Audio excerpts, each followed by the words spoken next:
ದೇಶದಲ್ಲಿದ್ದು ಪಾಕಿಸ್ತಾನ ಬಗ್ಗೆ ಒಲವೊಂದು ಹೊಂದಿರುವಂತವ್ರಿಗೆ ಏನು ಹೇಳ್ತೀರಾ ಅಂತ? ಇವತ್ತು ಇಡೀ ಭಾರತೀಯರಿಗೆ ಅರ್ಥವಾಗ್ಬಿಟ್ಟಿದೆ, ನಮಗೆ ಶತ್ರು ಬರೀ ಪಾಕಿಸ್ತಾನ ಮಾತ್ರ ಅಲ್ಲ, ಪಾಕಿಸ್ತಾನದ ಬಗ್ಗೆ ಸಹಾನುಭೂತಿಯಲ್ಲಿ ಇಟ್ಕೊಂಡಿರುವಂತಹ ನಮ್ಮ ನೆರೆಹೊರೆನಲ್ಲೇ ಇರುವಂಥ, ಅಕ್ಕಪಕ್ಕದಲ್ಲೇ ಇರುವಂಥ, ನಮ್ಮ ಜೊತೆನೇ ಕೂತ್ಕೊಂಡು ಕಾಫಿ ಟೀ ಕುಡಿಯುವಂತಹ, ಊಟ ಮಾಡುವಂಥ ವ್ಯಕ್ತಿಗಳು ಇದ್ದಾರೆ. ನಾವು ಬರೀ ಪಾಕಿಸ್ತಾನನ ಮಾತ್ರ ಎದುರಾಳಿ ರಾಷ್ಟ್ರ, ಶತ್ರು ರಾಷ್ಟ್ರ ಅಂತ ನೋಡೋಕ್ಕಾಗಲ್ಲ. ನಮ್ಮ ಪಕ್ಕದಲ್ಲೂ ಶತ್ರುಗಳಿದ್ದಾರೆ, ಟೈಮ್ ಬಾಂಬ್ ಇದೆ ಅಂತ ಭಾರತೀಯರಿಗೆ ಅರ್ಥವಾಗ್ತಾ ಇದೆ. ಭಾರತ ಇವತ್ತು ಹೊರಗಿನ ಶತ್ರುಗಳ ಜೊತೆಗೆ ಒಳಗಿನ ಶತ್ರುಗಳ ಜೊತೆನೂ ಕೂಡ ಹೋರಾಟ ಮಾಡಬೇಕಾದಂಥ ಪರಿಸ್ಥಿತಿ ಇದೆ ಅನ್ನೋದು ಈ ಒಂದು ಪಾಕಿಸ್ತಾನದ ಮೇಲಿನ ದಾಳಿಯ ನಂತರ ಎಲ್ಲರಿಗೂ ಅರಿವಾಗಿದೆ, ಎಲ್ಲರ ಗಮನಕ್ಕೆ ಬಂದಿದೆ, ಜನನು ಕೂಡ ಜಾಗೃತರಾಗ್ತಾ ಇದ್ದಾರೆ. ಈಗ ಕಾಂಗ್ರೆಸ್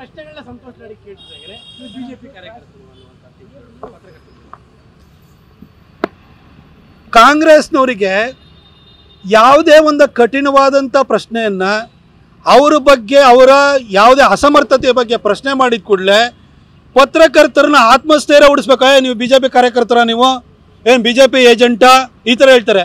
ಅವ್ರದ್ದು ಕ್ಷೇತ್ರ ಏನು ಕಲಘಟಗಿನ ಅವ್ರ ಕ್ಷೇತ್ರ, ಆ ಕ್ಷೇತ್ರಕ್ಕೆ ಹೋದಾಗ ಅಲ್ಲಿ ಕಾರ್ಯಕರ್ತರು ಬಂದು 5 ವರ್ಷಕ್ಕೊಂದ್ಸರಿ ಮುಖ ತೋರ್ಸಕ್ಕೆ ಬರ್ತೀನಿ ಅಂತಂದ್ರೆ ಕಾರ್ಯಕರ್ತರ ಮೇಲೆ ಎಗರು ಹೋಗಿದ್ದಂಥ ಮನುಷ್ಯ 5 ವರ್ಷಕ್ಕೊಂದ್ಸರಿನೇ ಬರೋದು, ಏನು ಮಾಡ್ತೀವಿ, ಇನ್ನೊಂದು ಸರಿ ಬರ್ತೀನಿ, ಈ ಥರ ಮಾತಾಡ್ತಾರೆ.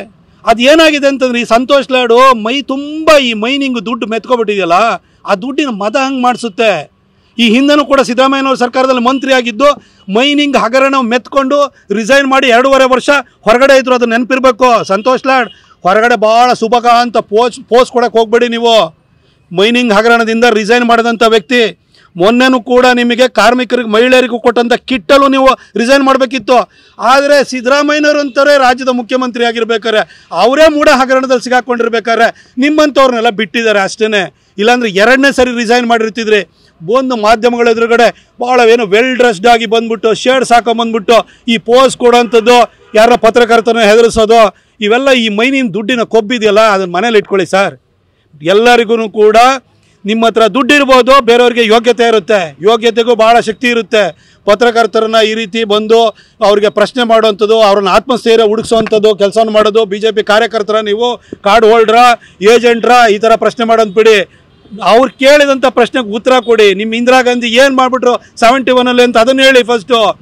ಯಾಕಾಗ 54 ಜನ ನಮ್ಮ ಯುದ್ಧ ಕೈದಿಗಳನ್ನ ಬಿಡಿಸ್ಕೊಬರಲಿಲ್ಲ ಅಂತ ಹೇಳಿ. ನಿಮ್ಮ ನೆಹರು ಯಾಕೆ ಇಂಡಸ್ ವ್ಯಾಲಿ ಟ್ರೀಟಿ ಮಾಡಿಬಿಟ್ಟು ಪಾಕಿಸ್ತಾನಕ್ಕೆ ನೀರು ಕೊಟ್ಟರು ಅಂತ ಹೇಳಿ. ಅದು ಬಿಟ್ಟು ಇಲ್ಲಿ ಎಲ್ಲರ ಮೇಲೆ ಎಗರಾಡಕ್ಕೆ ಹೋಗ್ಬಿಟ್ರೆ ಏನು ಮನೆಗೆ ನೀವು ಆ ಥರ ಹಾರಾಡ್ತೀರಿ ಅಂತೇಳಿ ಕೇಳ್ಕೊಂಡು ಕೊಡೋಕ್ಕೆ ಪತ್ರಕರ್ತರು ಯಾರ ಮರ್ಜಿನಲ್ಲೂ ಇಲ್ಲ. ಈಗ ಕಾಂಗ್ರೆಸ್ನವರು ಸಾಕ್ಷ್ಯ ಕೇಳ್ತಾ ಇದ್ರು, ಈಗ ಪಾಕಿಸ್ತಾನ ಪ್ರೈಮ್ ಮಿನಿಸ್ಟ್ರೇ ಎಲ್ಲಾನು ಒಪ್ಕೊಂಡಿದ್ದಾರೆ ನೋಡಿ. ಶಾಬಾಜ್ ಶರೀಫ್ ಪಾಕಿಸ್ತಾನದ ಆರ್ಮಿಯ ಆಫೀಸರ್ಸ್ ಎದುರುಗಡೆನೆ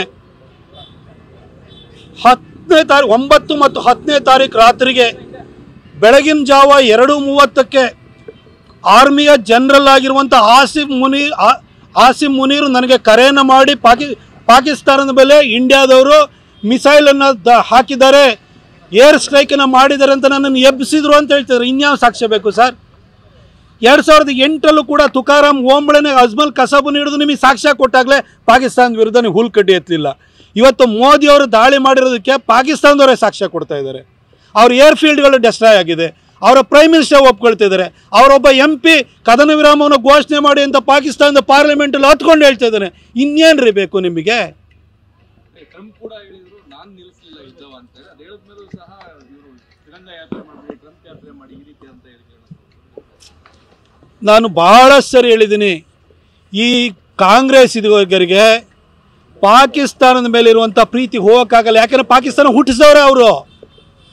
ಪಾಕಿಸ್ತಾನವನ್ನು ಹುಟ್ಟಿಸಿದಂಥ ಕೀರ್ತಿ ಅದು ಕಾಂಗ್ರೆಸ್ಸಿಗೆ ಸೇರಬೇಕಾದ್ದು. ಈಗ ರಾಷ್ಟ್ರಪಿತ ಅಂತಲೇ ಕಾಂಗ್ರೆಸ್ಸೇ ಪಾಕಿಸ್ತಾನದ ರಾಷ್ಟ್ರಪಿತ. ಅವರೇ ಹುಟ್ಟಿಸಿರೋ ಮಗು ಮೇಲೆ ಏನಾದ್ರು ದಾಳಿ ಮಾಡ್ತು ಅಂತೇಳಿ ಹೇಳಿದರೆ ಅವ್ರಿಗೆ ಬೇಜಾರಾಗ್ದಲೇ ಇರುತ್ತಾ? ಹಾಗಾಗಿ ಈ ರೀತಿ ಹೇಳಿಕೆಗಳನ್ನು ಕೊಡ್ತಾನೆ ಇರ್ತಾರೆ. ಅದ್ರ ಬಗ್ಗೆ ಶಾಶ್ವತವಾಗಿ ಅವರಿಗೆ ಅಪ್ರೀತಿ ಹೋಗೋದಿಲ್ಲ ಅದು.